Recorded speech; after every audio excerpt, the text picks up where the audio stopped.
حج کے اندر کتنے فرائض ہیں؟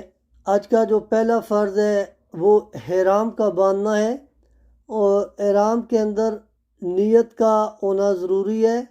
زبان سے نیت مستحب ہے، اور نیت کے بعد ایک بار مکمل تلبیہ پڑھنا ضروری ہے، جبکہ 3 بار پڑھنا سنت ہے۔ اس کے بعد دوسرا ہے وقوف عرفہ۔ 9ویں ذی الحجہ کو زوال آفتاب کے بعد سے لے کر کے 10ویں ذی الحجہ کے صبح صادق کے درمیان میدان عرفات میں ٹھہرنا لازم ہے، خواہ کچھ ہی سیکنڈ کے لیے ہو۔ یہ رکن اعظم ہے۔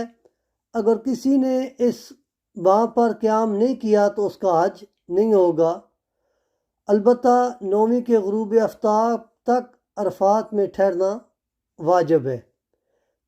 اور آگے ہے تیسرا طواف زیارت ہے۔ جب تک حاجی طواف زیارت نہ کر لے اس کا حج مکمل نہیں ہوتا۔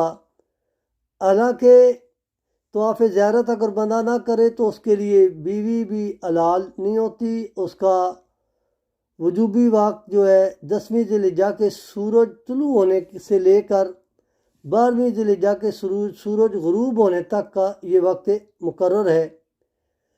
اس کے دوران طواف نہ کرنے کی صورت میں دم لازم ہوتا ہے۔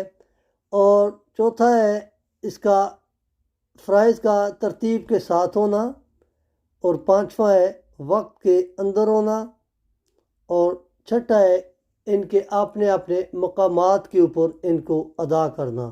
بظاہری 3 ہے، اور اس کے اندر اور بھی 3 ہے: ترتیب کا ہونا، وقت کا ہونا، اور ان کا اپنے مقام کے اوپر ان کی ادائیگی کا ہونا۔ یہ حج کے فرائض ہیں۔ جزاک